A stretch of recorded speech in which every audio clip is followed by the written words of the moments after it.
All right, ladies, we're going to get started because I know we've got just an hour and I'm sure we'll have tons of questions. Because even reading, is it Shennice? Is that how you pronounce it correctly, Shennice? Shennice, yes. I just want to make sure. I always like to get that right. Our name is who we are sometimes. Shennice is our guest speaker today. She was awarded the 2021 South Carolina Women in Business for Consulting and Best in Coaching by Integrated Media. Business and life strategist, Shennice is a radio host, keynote speaker, author, and CEO for Smart Cookie, a business development agency. She is also the South Carolina digital coach for the Grow with Google program that focuses on digital skills training specifically for Black and Latinx entrepreneurs. Shennice is passionate about serving her community and spreading joy, which I could tell already. Shennice is married to the love of her life, proud mom of 4 extraordinary intergenerational kids, and grandma Nene of one amazing granddaughter, and I bet she's spoiled rotten. On her platform, she shares her real life and inspires others to live abundantly through entrepreneurship, family love, and serving God. Shennice, it's yours. Go, girl. Hey, y'all. Again, it is so good to see you GIS. guys. Lovely to see you guys. If you want to come on camera, you can. And y'all don't have to be on mute because we are having a conversation and talking about leadership and my goal and path to leadership.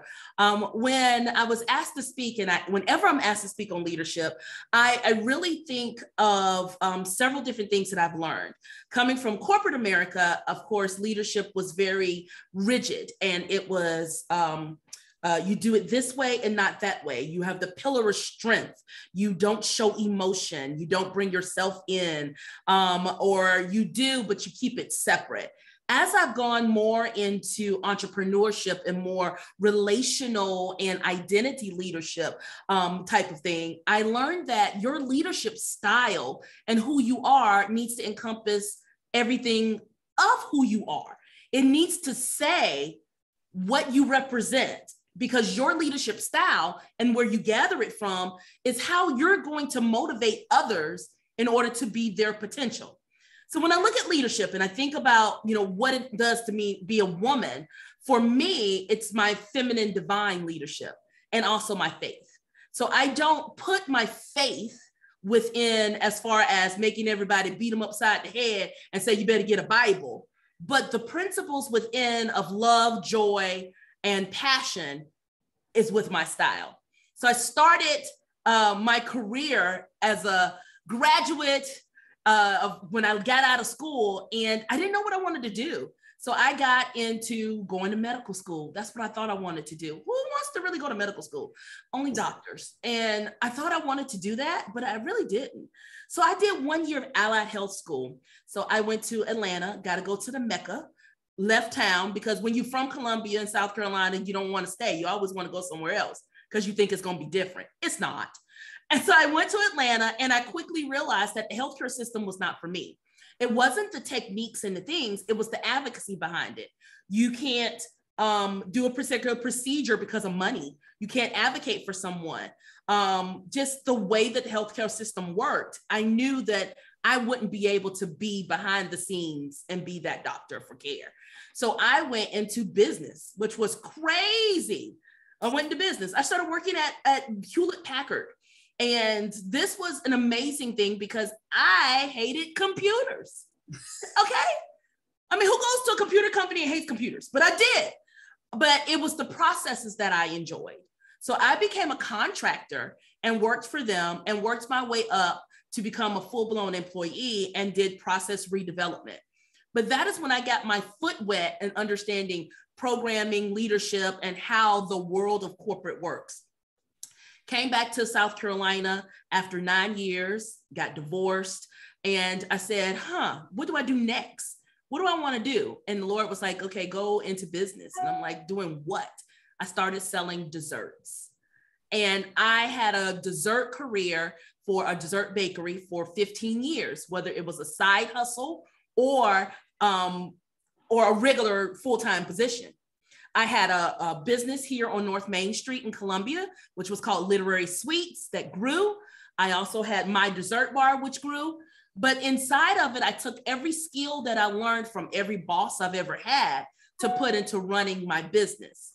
So the bubble happened in 2008, which is one of those gaps that my passion of business had to turn into a side hustle.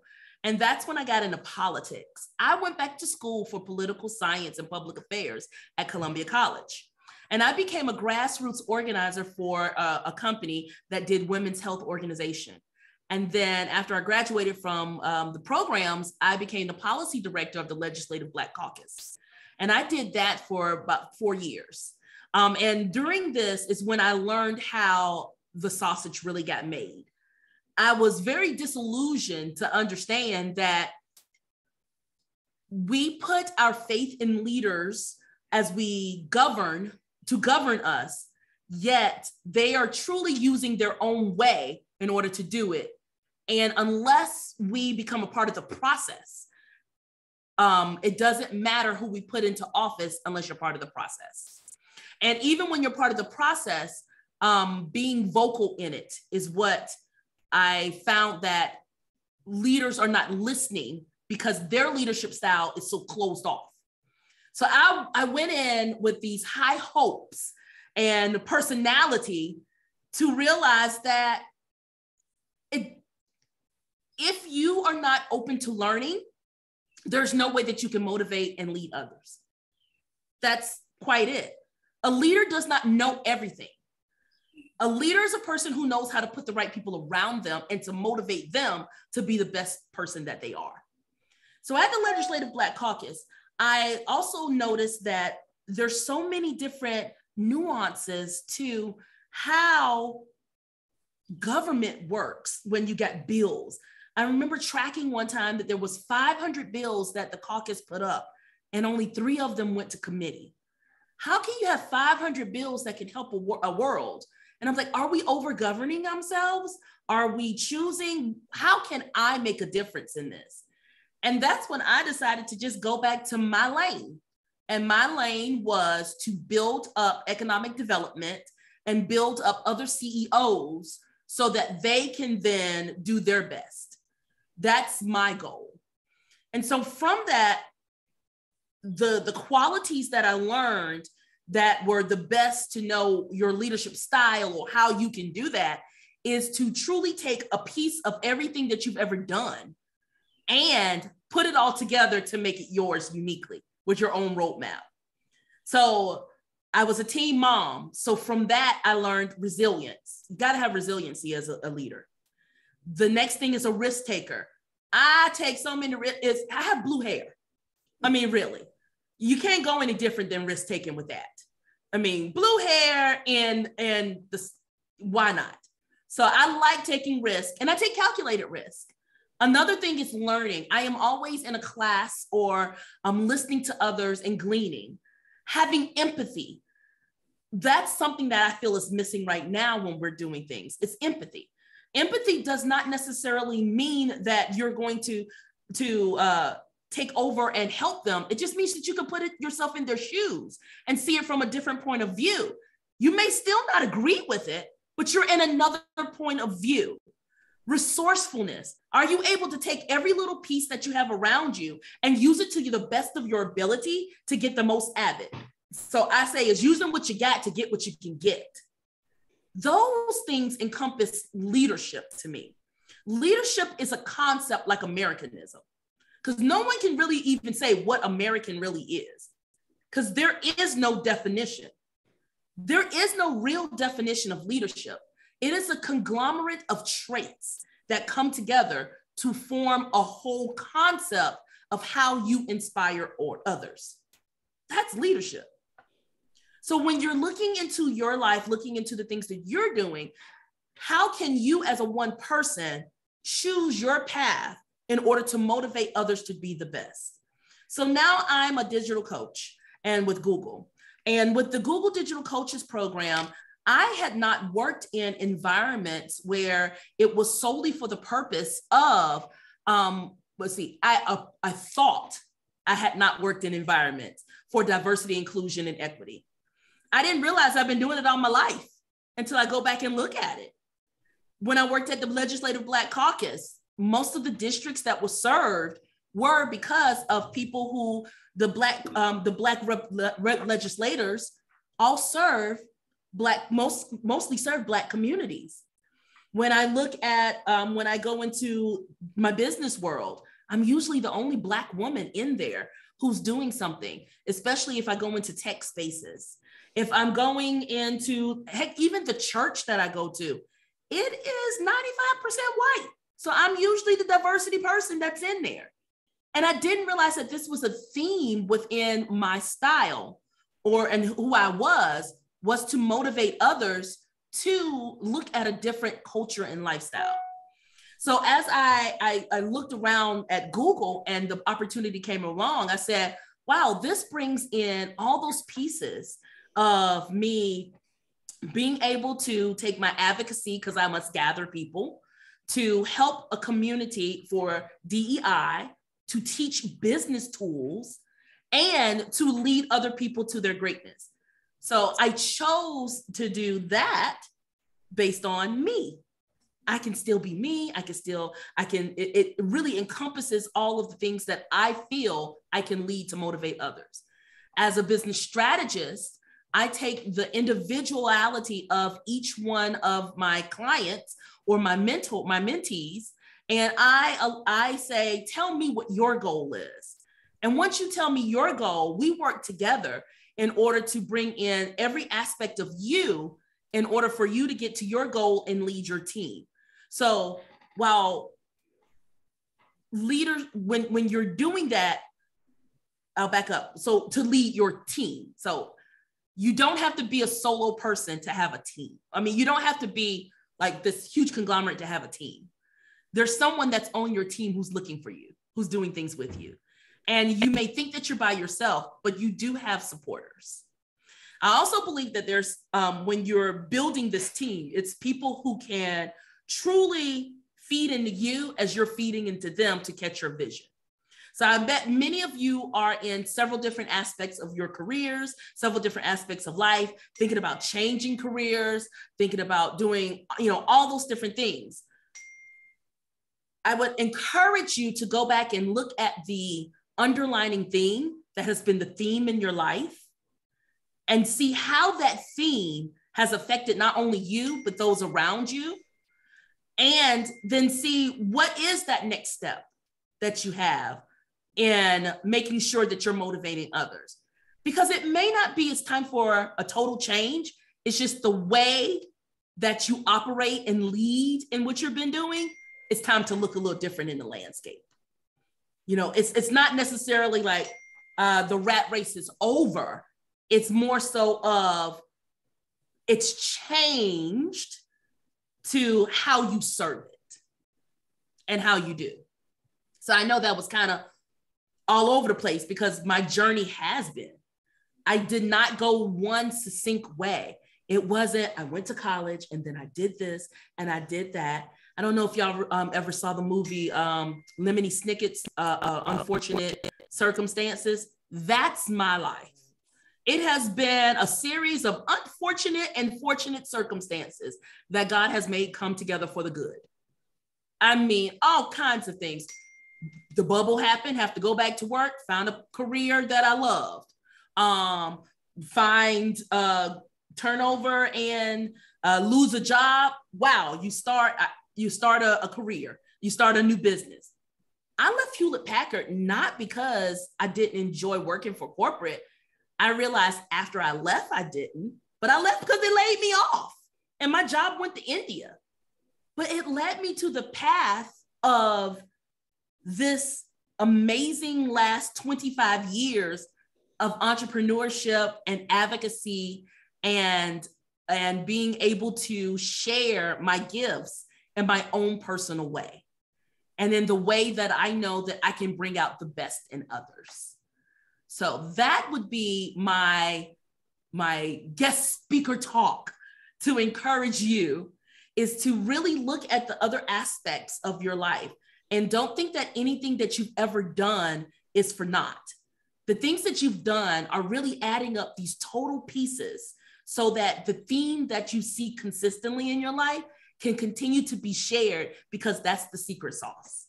If you look at that theme, that's your secret sauce. You're just expressing it in different avenues in different industries. And that's, to me, is what true leadership is. Wow. That is amazing. And I kind of relate because I am an independent consultant and I work in the technology industry for K-12 for 20 something years, and decided that I was tired of corporate America, and I was tired of companies coming in and buying and treating the employees, mainly the male owners, treating the female employees like crap. So I basically decided to, like you, take a risk and go out on my own. And I have never been happier. You know, I think what you're saying is that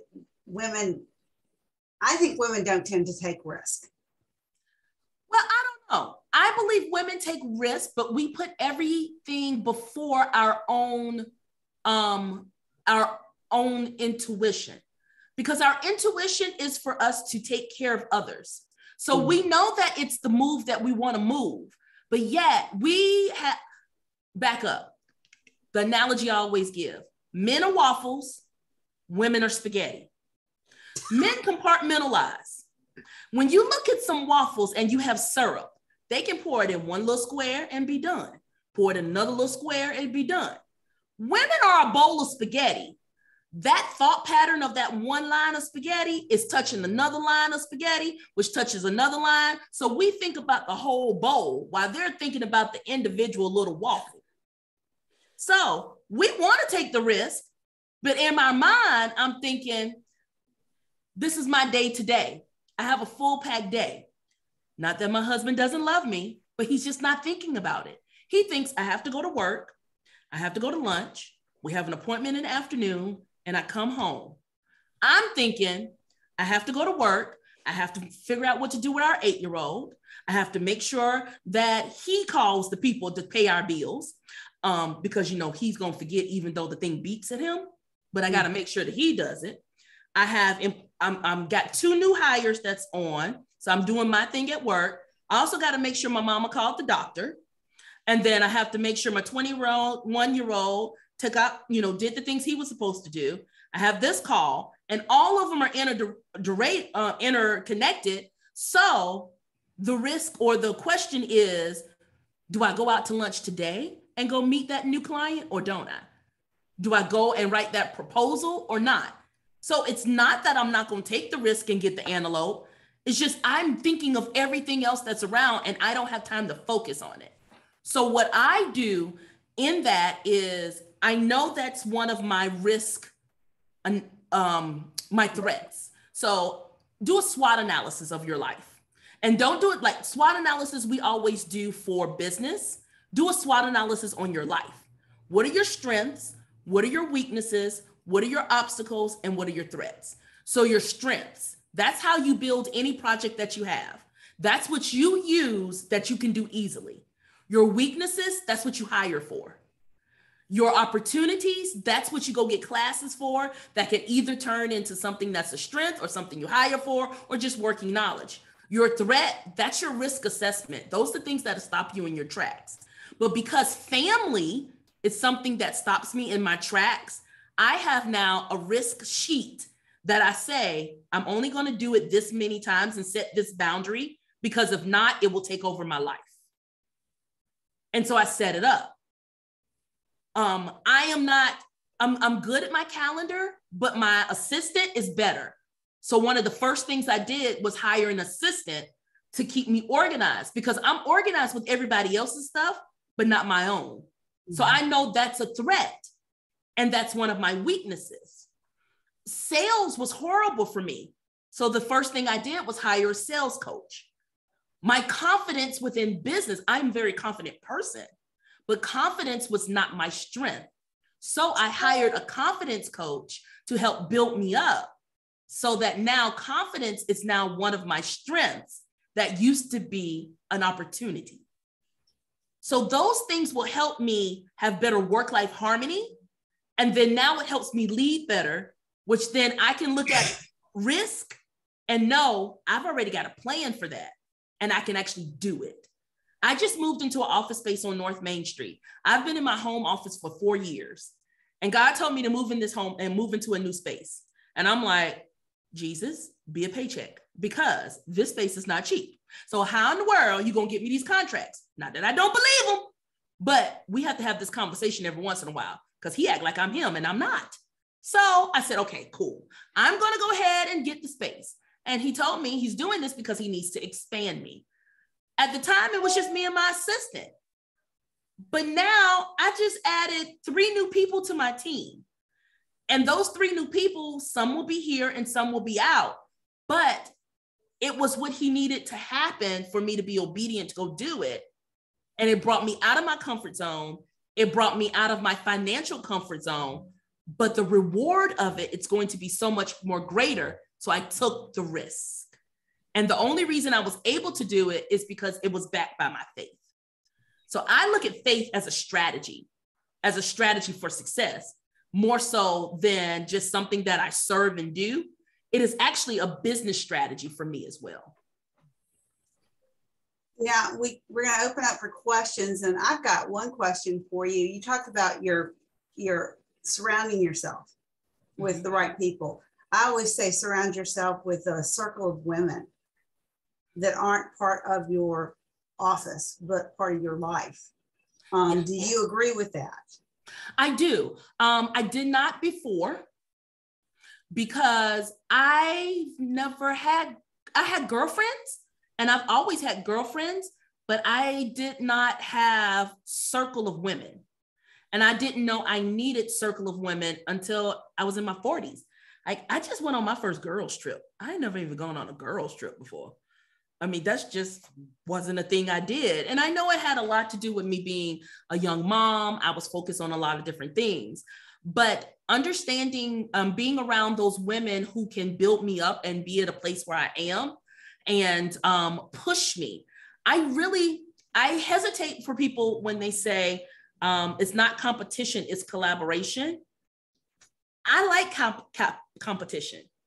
We have competition within ourselves to push each other to be the best that we can. We're not comparing ourselves to each other, but we're in competition to say, oh, you gonna do it? Girl, I'm gonna do it too. And it's that healthy competition to continue on. And if I didn't have my circle of women to do that with me, then I wouldn't know. I actually have people have 5 different networks that you really need in your life. The first network would be a faith-centered one. I don't necessarily mean religion, but something that speaks to your soul, spirituality. The second one would be industry-based.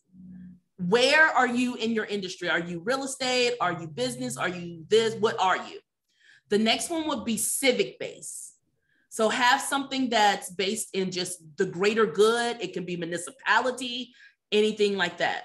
The third one would be culturally based, something that gives you your roots that you can go back home to.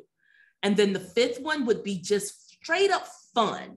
What circle do you have that's straight up fun? And so those 5 things build what is called social capital. And it's not networking. It's building social capital. It's building human relationship that you can have. And those things will help you stay well-rounded, where you will always have a group that you can start doing things with. One of the ladies on here said, she said, what was the 4th one? Ask that. What was the 4th one in your list? Oh, let me think what order I did it in. Well, I'll just go back over them again. So the first one is something spiritual. The second one is something industry-based. The third one is something civic. The 4th one is something cultural, like race, religion, culture. I mean, like culture, like Irish American, African American, something cultural. And then the last one is just straight up fun. Mm-hmm. And Nichelle said, I love the fact that as a coach, you had a different coach for different aspects of your life. Yes. To me, that's like being part of your circle too, isn't it? It is. It can be. But I do a lot of introspection, and I do a lot of reflection. so that I can know myself. So if I know what's going on with me and being in tune with me and having an emotional quotient that's high for me, then I know how I can show up in the world. So if things are not going right with me, then everything else that I'm doing can't go well. So I've had sales coaches, I've had regular business coaches, I've had marketing coaches, I've did a confidence coach. Of course, I have a spiritual leader. So, and it's at different times. They're not always the same time. It's what takes precedent at this time. I'm currently on a break because I've already satisfied the things I need. I have a licensed therapist that I use for personal life because I do suffer from general anxiety disorder. And I have to make sure that I keep things in check for me. If not, I will get overwhelmed. And it helps me with my maintenance and understanding who I am. That like filling your bucket up, because women tend to keep pouring out of their own bucket and not taking anything in. And so when you become empty, it makes it difficult to take care of yourself. And that's, to me, taking care of yourself is a priority, should be a priority in all of our lives, because you cannot, it's like putting the Oscar mask on yourself first and then putting it on the other person. Therapy for me is a train. I don't know if y'all can hear it. The beauties of being in the city. Therapy for me is actually emptying my bucket, because I take in everybody else's buckets. So I am taking in everybody else's stuff. So when I'm talking to my therapist and sometimes she's just listening, and sometimes she is just my third party that I can unload in a healthy way and not just vent to my girlfriend or to my husband. I'm healthy unloading the things that I'm going into. And so what fills me is books, preferably erotic romance. I love it. Because, and that's kind of gritty, because I know I've never had that life. And so I can fantasize. I'm like, I've never been in that life. So this is kind of cool. So it just takes my mind away. I'm learning golf. So that's filling me right now. So learning how to do that. I like digging in the dirt, but it's been kind of hot, but I love not real gardening, but making things pretty. Those things fill me up. Having a great charcuterie board with putting different stuff on it, that is amazing to me. I just look at it and I'm like, oh, this is amazing. That kind of things. I don't even do like, I used to go do my facials and stuff as a filler up, but now it's just maintenance because it doesn't give me that same high. I'm on new drugs. So the health and beauty stuff that I did that used to fill me up, it's just a fact of life now. It's just life. I can't do without it. If I don't have my nails done, then I just don't feel cute. But those kind of things. But my therapist really is to help me to stop taking in everybody else's junk and to healthy unload their junk, because I am a caregiver and that's my nature. I used to try to stop doing it, but that was going against the essence of me. I'm a nurturer and I embrace nurturing. The reason my clients love me is because I nurture them. I see myself as a mother hen and a mother bird, and I have a wingspan of opportunity for people to be able to come under. And in my expertise and my secret sauce, my wingspan, I bring businesses under me and nurture them to 6 and 7 figures. That's what I do. I nurture you to your greatness. Now, I'm still going to get on your behind. I'm going to give you all the tools. I'm going to give you my expertise, but I'm going to love you to success. I'm not going to beat you up to success. And so that's just my nature. Emily said, I love what you said, that it's not mattering who we put into office unless we're part of the process. What do you recommend when we become part of the process? You have to find your lane of process. Some people it's advocacy. Some people is working directly with the candidate or with the person within your cabinet. Sometimes it's taking your declaration of what you do and going forth to let folks know that this is how it can affect your community. But it really is finding what your lane is. There is no way. If you are great at organizing people, then organize people once a month just to tell them what's happening in your neighborhood. If you're great at finding problems and you know the problem is there, then you be the watchdog and you tell your legislator, let me tell you what's happening. It may not be on your radar, but I just want to let you know. Be that pesky person that they say, oh Lord, Miss Cleckley calling again. Yeah, but you need to know. I don't know how you're going to solve it. I'm not the solver. I'm just the one who picks it out. So you might be the one who needs to pick it out. Just choose your avenue of what's best for you.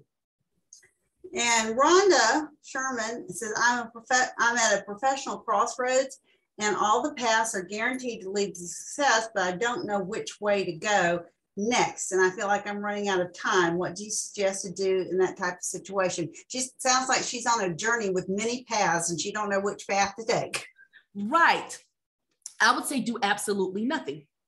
When you have so many paths that you're trying to choose, then your assignment is not clear yet on what your next is.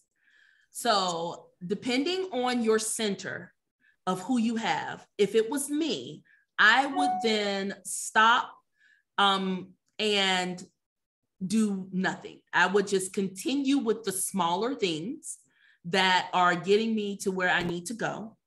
And then after that, because I am a logical mind, I would start writing down lists. I'm a lister. So I would write down what this list does, what this path does, what that path does, and what that path does. And then look and see what is the theme in all of them, because there is a theme. And then from that theme, don't focus on the how, focus on the theme. Because a lot of times we're confused because we're focusing on how to do something and not what that thing is. So God told me my assignment right now, my assignment is I am to create spaces for women of faith to be able to live abundantly, which means that's the intersection between their faith, their business, and their family. He didn't tell me how to do it. He just told me what to do. How I'm choosing to do it is to help them make more money with their strategic plans, to give them a space where they can openly talk about whatever faith-based thing they have, and to be an example of how to love on their family and take care of themselves. I'm choosing to do it in that method, but I could have done it several different ways. I just know that I'm supposed to nurture you through love to make more money and to be happier in your life, in your business. So my path is entrepreneurship, but I could have done that with cooking. I could have done that with doing the other stuff, but I chose to teach people how to do business development. Anybody else have questions? Because she's got a lot of knowledge here, ladies. Let's tap into it. You mentioned networks, different networks for different things. Kind of goes into the same thing with your circle of women. I belong to several different networks as well. And you can always find someone in your network that can help you if you reach out to them. And sometimes I think we have a problem with not reaching out. We tend to say, you know, I don't want to look needy. I don't want to look like I don't know what I'm doing. And to me as a leader, it's going to those who do know more than you do. And there's nothing wrong in saying, I don't know how to do this. Can you help me? Right. It's building the social capital. When you build relationships, you will feel more comfortable going to people when you actually build a relationship with people and figuring out what happens. So I have this group of ladies that I met earlier this year. It's four of us. And we met in California, and we're great. And we've been talking back and forth with each other. Three of them have just got major book deals. And so, and in their own space. And so I'm sitting here and I'm like, I'm self-publishing. I don't want to self-publish anymore. So I just told them, I said, oh, wise ones, can you please tell me, how did you get your proposal? Send me the template so I can send to your agent, and I need for you to give me the referral if you feel that it's a good fit. But I wouldn't have been able to do that if we had not started building a relationship together where we talk and we know each other and those kind of things. The purpose of you to be in those groups is for you to lean off of them. That's why. If you're not quite sure, you just ask questions and you go in there. It's the prideful you got to let go. So what if you look dumb? Who cares? I asked a dumb question. I really don't care. I didn't know. You may have thought it was dumb, but for me, I just didn't know. And if I'm asking you, who really is to say it's dumb? You look weak. Okay. At this point, I am, because I don't know. Will you be the person? Will you be the sister to strengthen me? Will you be the one to help me build myself up? And if you're not, then I know that I can't depend on this person within this circle. I will find a different person, because everybody in that circle is not aligned to be with you. Everybody's not on your vibration. Everybody is not on your energy. But there is someone in that circle, because you're there for a shared purpose. So there's someone in that industry who is aligned with what you're doing that you definitely will be able to go back and do things with. There's somebody. What is your advice about when to let something go? Because I know that's one of the things I struggled with for a long time, letting things and people go. And sometimes you have to let things and people go. What is your advice for that? I have a couple of advices. So for my faith-based people, when to let things go, when God tells you to, and you know good and well you need to let it go. For those people who have a moral center, you know good and well you need to let it go. For those people who are scared to let it go, you know good and well you need to let it go. So it's all the same. You're scared of the unknown, and that's why you don't want to let it go. But if it is doing you more harm and taking more time than it is for you to do it, then it's time for you to consider, what would it be like without in your life? And you don't have to do cold turkey. Even nicotine has a patch.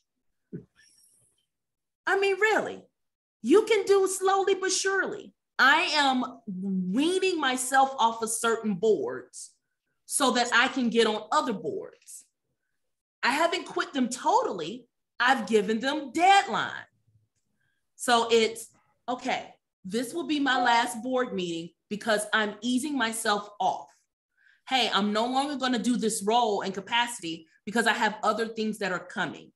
And I'm weaning myself off of them because I've been doing them for 3 and 4 years. Will I miss it? Yes, but it is requiring more of my time, and it's not in the direction of what I'm doing in my life right now. So I have to let it go, because when you hold on to something so tightly, nothing else can come through. As you guys know, and I hope that I'm not scaring the people who are not of my faith, but it's me. So this is how I lead. It's all right. At the end, we'll have altar call. So don't worry about it. So there's a passage that's in the Bible that says, enlarge your tent, take up stakes, enlarge your tent. Now, what that means is build a bigger place because there's more to come. If you have this small place and you're cramping things in, stuff just kind of spills out. But if you enlarge it, then the new stuff that's supposed to come, or even the revamped things that's supposed to change, is going to be inside. So you have to enlarge your tent by getting rid of clutter, letting things go that no longer serve you. I even do that with books. I have tons and tons and tons of books. If I'm looking at my bookshelf and none of those books up there serve me anymore, Why are they taking up the energy in my space? Everything has energy. If I am looking at like this scrap piece of paper, I have now written all over it. I'm finished. After today, I'm throwing it away because it no longer serves me. It's just going to be sitting up cluttering my desk, and I look at it and my energy is going to go down because I have a cluttered desk. So you can't clutter your life. That I agree with you 100%. It's you get those signs from in your life, and you just have to pay attention to them. Christy has a question. She says, any advice or need to knows for starting your own business? Yes. When you start your own business, get a mentor. Always get a mentor. I don't care if it's SCORE, anybody, just get someone to walk you through the process. And I'm not saying that as a coach, because I am a coach, and yes, you can hire me. I do not turn down money all the time. Sometimes I do, but I will not turn your money down. But the reason I say it is because you don't know where you're going to be, and you don't know what you don't know. And there are too many free or low cost or even high cost. There are too many resources for you to try to do it yourself. When you're in school, you didn't learn your ABCs by yourself.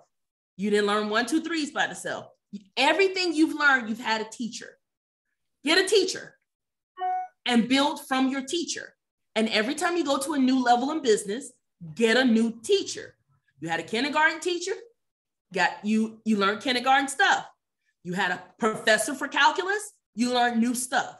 So if you're starting business, go get a teacher. And then let that teacher help you to grow your business. Excellent. Anyone else? Because I can keep her talking forever. She's got all this great advice. You said you got involved with the Black Caucus here in South Carolina. Yes. And I actually worked on James Smith's campaign when he was running for governor. Broke my heart when he didn't win. And so I almost stepped away completely from politics. I have a degree in political science, so I kind of know what that feels like. But then I met Mia McLeod and got inspired again. And and I'm hoping to God she wins the primary. But I think sometimes, and I'd like to hear your opinion, that you find that person that sparks you in politics, and whether they win or lose, you should, put all of it, put everything you got into it. Because they can make a change, maybe not at that moment, but at some point. And your being involved with them can help make a change for you as well. It does. And that's what I mean about finding your path. You are, Trish, you are a goal involver. You are a get in the dirt, trenches, boots person.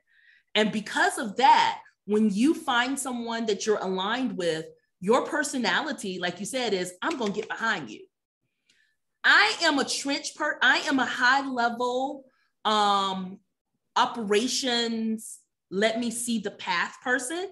So if I see a cause that I know that you're going for and I believe in you, I'm going to give you my money and I'm going to tell you my resources. I'm going to tell you where to go, because I'm not a knock on the door. I don't knock on doors. I just don't. Did it once, been there, done that, got the t-shirt. I mean, in my sorority, you know how they do, when you do sororities and stuff, you do the trash cleanup and stuff. I said, no, that's not my testimony. I don't clean up trash. I don't take out trash in my house. I can't. Y'all can call it what you want to, call me a bad soror, but no.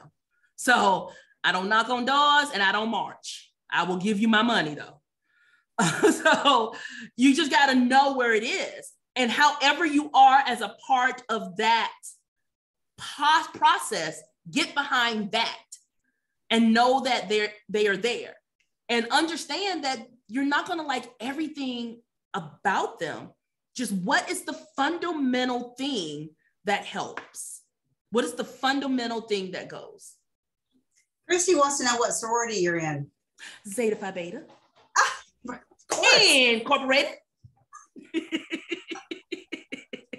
That divine 9, honey. Divine 9. Yes. I help you. Okay. Rhonda must be a sorority sister too. And you do, if any of y'all don't know this, Kamala Harris will be speaking at the South Carolina Democratic Convention next Saturday. I know. I'm trying to get me a ticket. Somebody got a ticket. They want me to be their +1. I got a cute dress I can wear too. I didn't want to go until she came because I hadn't seen her in so long. They keep keeping her in the back of the house. I tell you, get the first Black vice president put in the back of the house. Yeah. And the tickets are not cheap. That's why I'm trying to be somebody's +1. No, I wish I had bought tickets now, and now I didn't. And I can't go anyway. Well, Trish, go find us a ticket. Maybe I'll talk to Trav and tell him that he needs to tell him to give us because I'm already swinging on the pole for gas money. I can't swing on the pole for doggone for the dinner too. Being like, yeah, I do need a free ticket. My credit card and I are getting to be really good friends. Hello? I mean, really? I'll meet you out there. I got a cute dress too. Me and my 3-inch red heels. But yeah, that I mentioned that, you know, some people let money sometimes get in the way of making a decision. You know, getting into business for yourself, pulling the trigger on something because it might cost you. And my personal philosophy is if your gut tells you to do it, pull out that damn credit card if you need to, because you might miss an opportunity otherwise. But what happens is when many people start businesses, they don't have a credit card. Yeah, that's true. I didn't have a credit card because I had bad credit. When I first started business, I had bad credit. Mm-hmm. Heck, it ain't still the greatest now.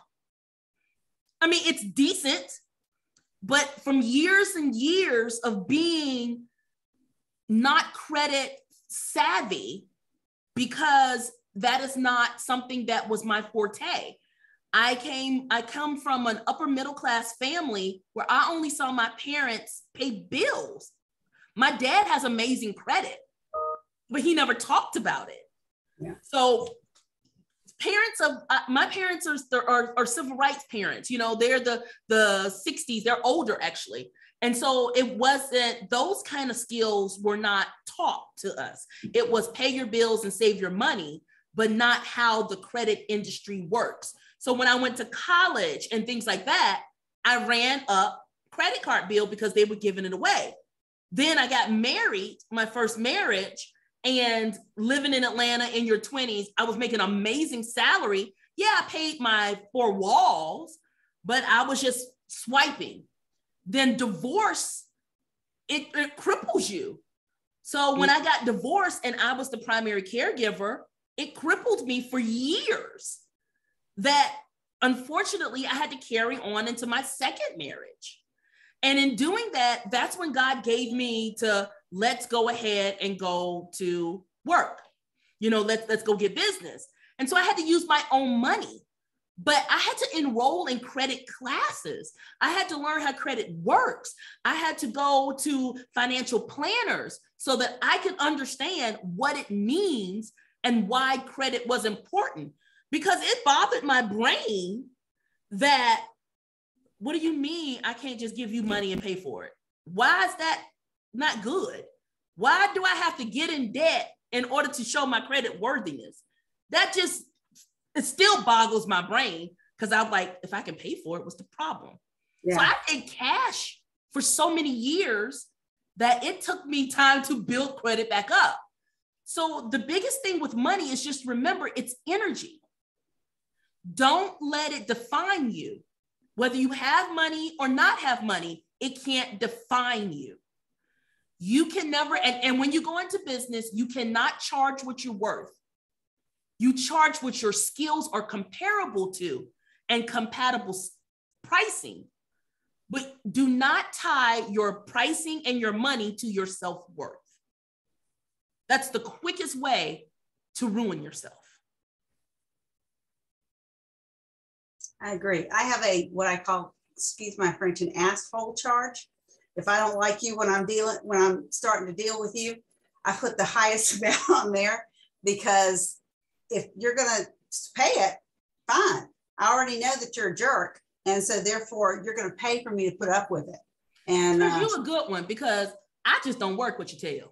I don't either generally, and that I use it to scare people off more than anything. I told this lady she want to work with me so bad. I've given her a chance. I'm about to cancel her proposal again, but she wants to work with me, and it's great. But I'm getting these willy-nilly feelings, and she's willing to pay good money. And I said, at this time, I no longer have space for your project, so it would be very welcome that one day I can steer you in another direction.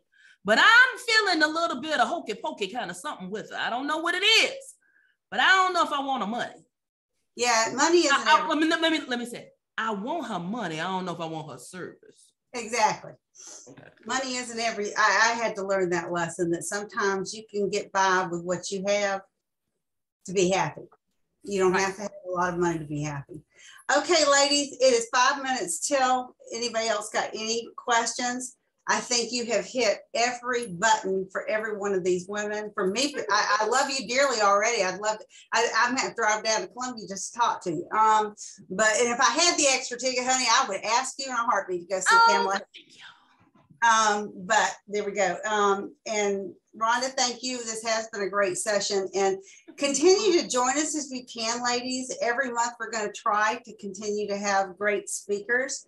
I'm trying to get a friend of mine who is a author and writer on women in business and women speaking their truth and getting out there and doing their thing. And she unfortunately had to go back to work, as she said, instead of being on the Speakers Bureau. And she's working on an arrangement for us. But there are other people out there. If you know somebody that you want to hear, let me know. Let Emily know. Emily and I will continue to search for speakers, but if there's someone specifically that you've heard in the past, would like to hear from again, or would like to share with the rest of us, please let us know. Otherwise, I'm giving you 3 minutes back. Y'all have a great day, and we'll see you next month. Thank you again. That's my email, so y'all contact me. Y'all got all my emails and stuff, so see y'all later. Thank you. She's on LinkedIn too. Yes, LinkedIn too. Bye, y'all. Bye.